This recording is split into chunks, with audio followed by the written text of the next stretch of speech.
Welcome back to our second hour of Christianity and cultural icons.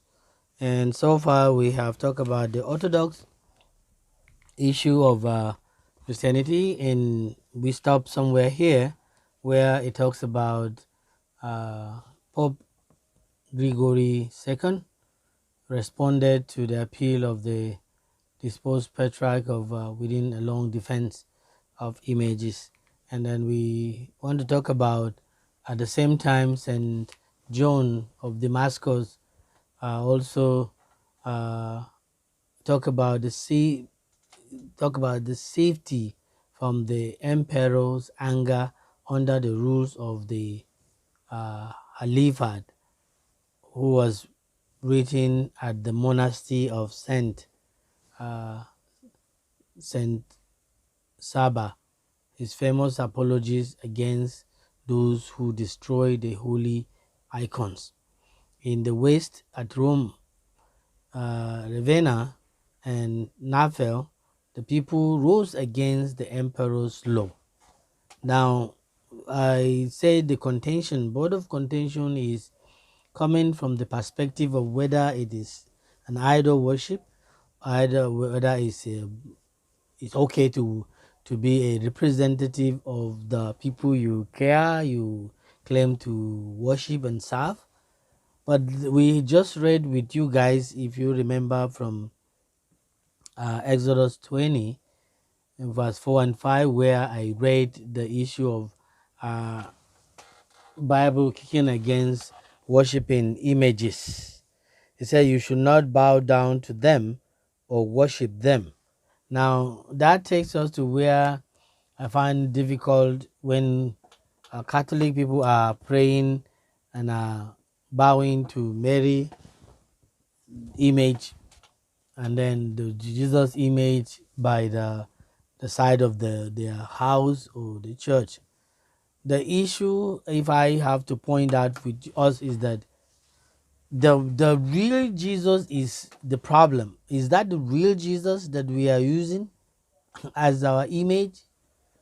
Or is it just we create something because people acted the same? They take a face of someone who looks so handsome and whatever and make him as the icon of religion.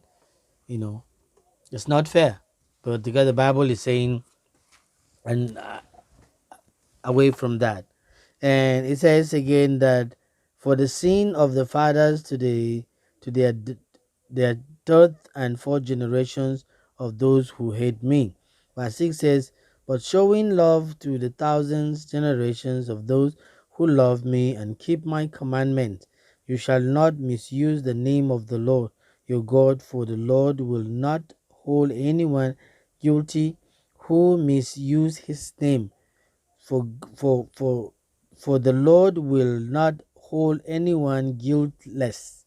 Sorry, not guilty, guiltless, who misuse his name. So his name is to be honored and reverent, but not the image.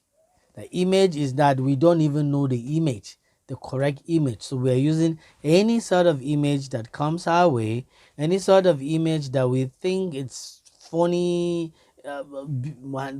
really adorable, or something that worth you dying for. But we should know that this is not what it takes to be as the image of the invisible God. Image and picture of Christ and the saints were a part of early Christianity. Christians from the very beginning adore their catacombs with pointing of Christ, of the saint, and of sin from the Bible, and allegorical groups and Christian statues have been discovered that date to the 4th century. So this is also what the predicament we are talking about. The Pope Gregory II was succeeded by Gregory III when he fought to be able to make sure that the statue, the icon should be there by law, and others are standing against that, who in the same year, held a synod of 93 bishops at St. Peter's. What were they doing? All these persons who broke, defiled, or took images of Christ, of his mother, and the apostles or other saints were declared excommunicated, because they are trying to bring that which is icon to be part of the worship, or part of the symbols or things that we need to honor in response to our Christianity, coming of Christianity, and also respond to whatever religion one is having. So most people use their icon of their founder, icon of the a symbol of something that created peace, or that moves or show that something is happening. And they were all what? In this mess. Leo then sent a fleet to Italy to punish the Pope, but it was wrecked and dispersed by the storm. Meanwhile, every king, a kind of calamity afflicted the empire: earthquake, pestilence, and famine devastated and province, while the Muslims continue their victorious career and conquered further territory. So, that time there were so many kinds of religion, and regardless of which one, people believe on what they see and what they touch. And so, Christianity at that time was not as bad as what we have, uh, even in the days today, where people come and flood in when it comes to religion or Christianity. And I just want to draw us to that and say if it is right. So, but we need to be careful on whatever we do. Leo III died in June 741 in the midst of those troubles without having changed policy. His work was carried on by his son Constantine V, because the trouble that the father went through, they believe it must be a legacy or something that could derive energy from there for the religion to continue to grow. So his work was carried on by his son Constantine IV. He became an even greater persecutor of image worshippers than had been his father. So it is kind of a tricky movement at the time, where Leo III tried to see if he can bring differences between the religion as they continue to live then, but not knowing that it is not possible because of the way life is, and people make their way to find something thinking it will be what they have. In 754, Constantine, taking up his father's original idea, summoned a great synod at Constantinople that was to count as the Seventh General Council. So, the bishop at the synod, Sevels, agreed to all Constantine's demands. They declare that images of Christ are either monophysite or Nestorian. For since it is impossible to represent his divinity, they either confound or divorce his true nature. So the nature that it was to be part of their agreement about Christianity and culture or religion. So Pope Gregory II was succeeded. I think we have done this. Maybe I repeated it, but it's trying to show us the same thing. All people who broke, defiled, they took images of Christ, his mother, and blah blah blah, and they continue to show the sin. So a special cause was pronounced.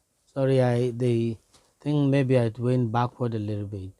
So, but a special cause was pronounced against three chief defendants of images, like the Germanus, the former Patriarch of Constantinople, John of Damascus, and a monk, George of Cyprus. These people are part of those who try to bring law, creating law for such issue of the icon. The Emperor Constantine IV died in 775. His son Leo IV, although he did not repeal or repaired or tried to correct the iconoclast law, was much milder in enforcing them. He allowed the exile, much milder in enforcing them. So the exiled monks to come back tolerated at least an intercession of saint and tried to reconcile all parties. So for when Leo IV died, the Empress reign was regained for his son Constantine V, who was 9 years old when his father died. So she immediately set about undoing the work of the iconoclast emperors. Now, pictures and relics were restored to the churches. Monasteries were reopened, and so many things became normal in the worship time. Now,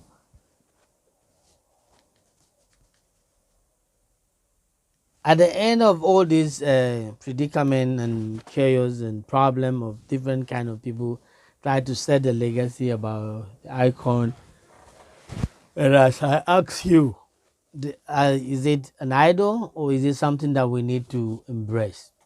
Empress Irene sent an embassy to Pope uh, Adrian I, okay, acknowledging his primacy and begging him um, to come, or at least to send legal or legend or representative to a council that should undo the work of the icon class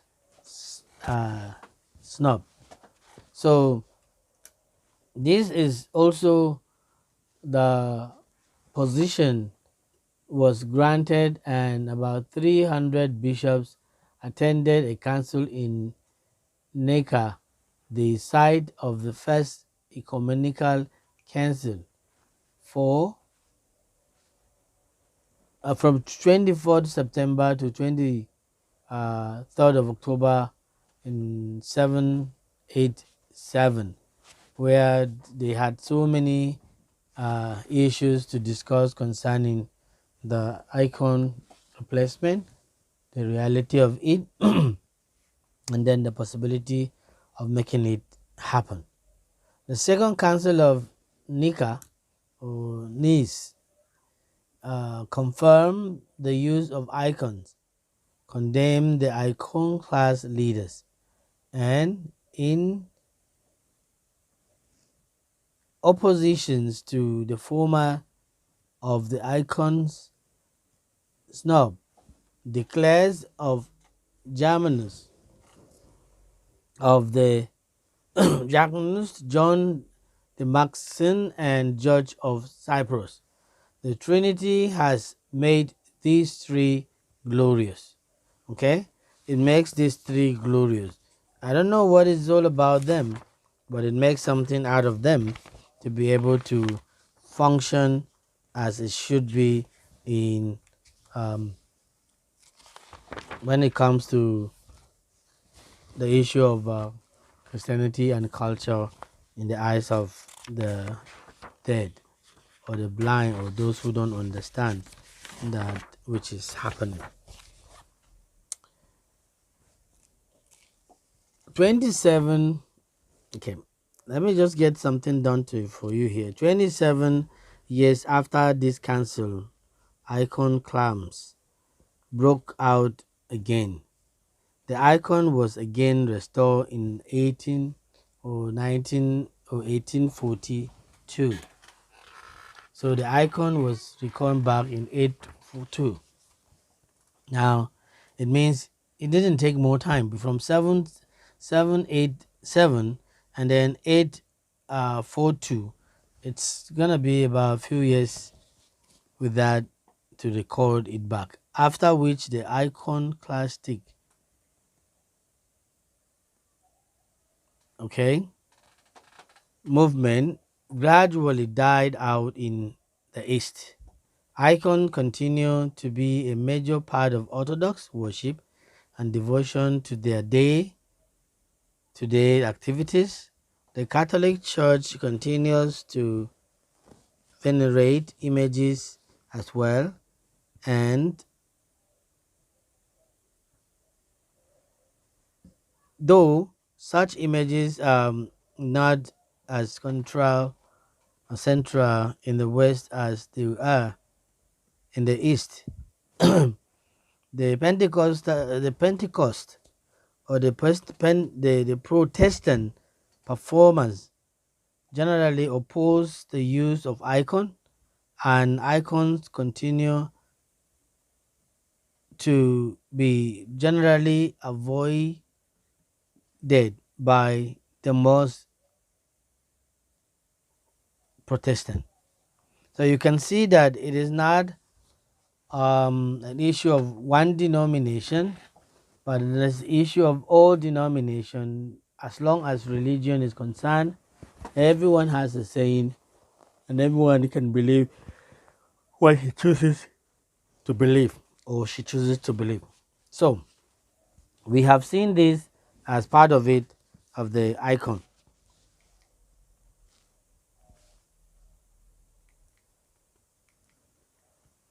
Forms of Orthodox icon, like the Orthodox have what they call. So I want to tag this uh, second hour from form of idols.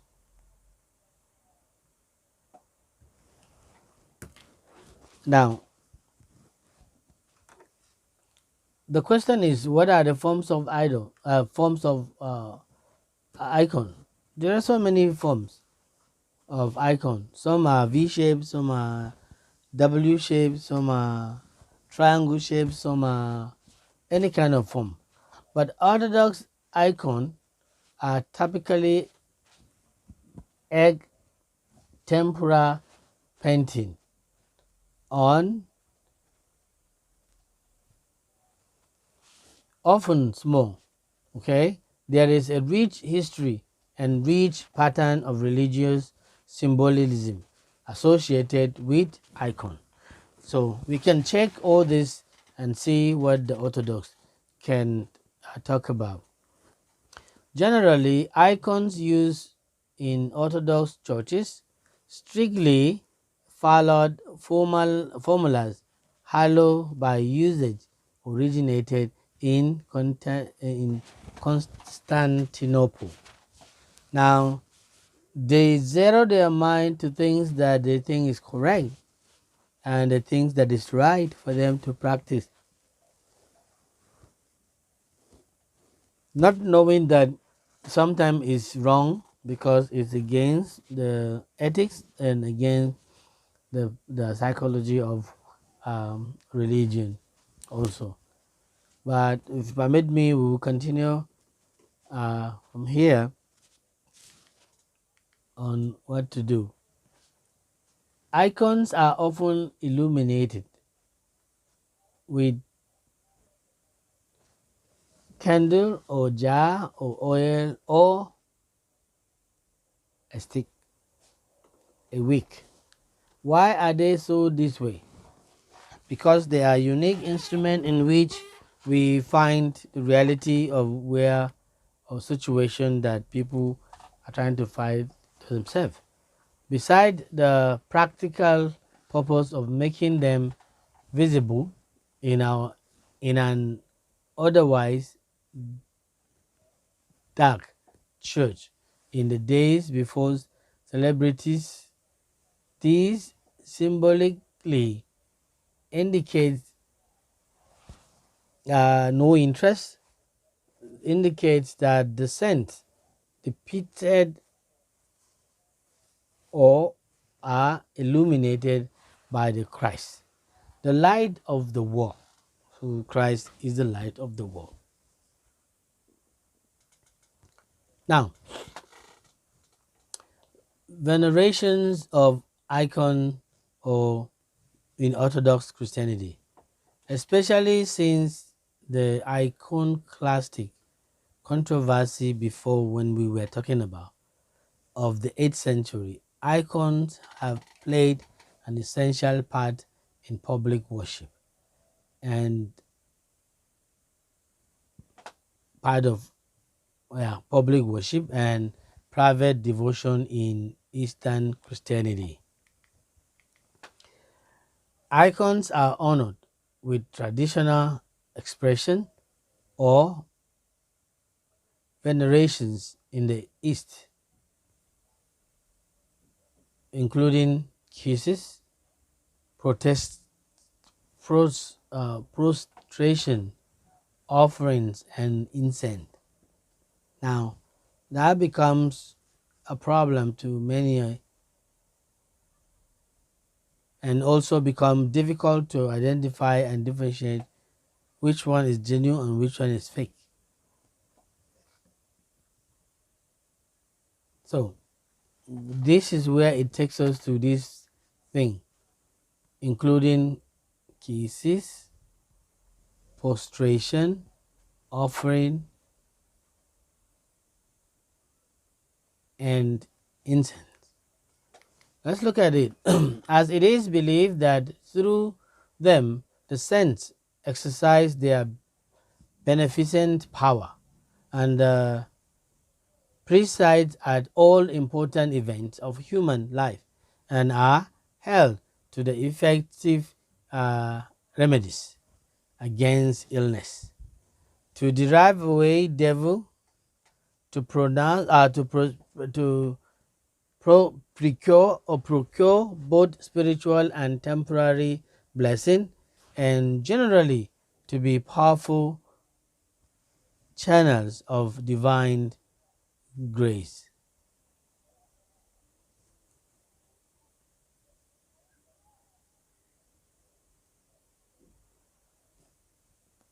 All right. The preside at the important event of human life and are held to be effective remedies against illness, to drive away devils, to procure both spiritual and uh, temporal blessings. They generally to be powerful channels of divine grace. When Orthodox Christians venerate show honor or show honor and respect for icon. They understand that they are merely expressing those feelings for the people and event depicted, and not for the icon themselves. But we don't have to, as Orthodox Christian, that shows respect and respect icon. We need to respect the icons actually, but it doesn't make sense. It's not the thing. The wording in the Bible is matters, and also the cross also matters, but it just signifies where Jesus was crucified because of our sins. But should not be taken too direct as if it is the right thing. To make this clear to the laity, worship of icon was forbidden by the same council that defended their venerations, and the second council of Nika on B. By venerating icon, Orthodox Christians acknowledge that matters. It's not inherently evil, but can be used by God. But great icon defenders, St. John of Damascus, explained. So we will look at it this way in the next hour. Since we are now at the second hour, we are finishing the second hour. We will come back after the second hour and talk about the Orthodox Christians' goal, precisely when they try to bring the icon defendant that St. John of Damascus explained.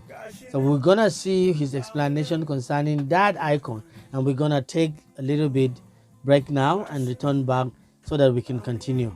Thank you for staying with us, and let's be back soon.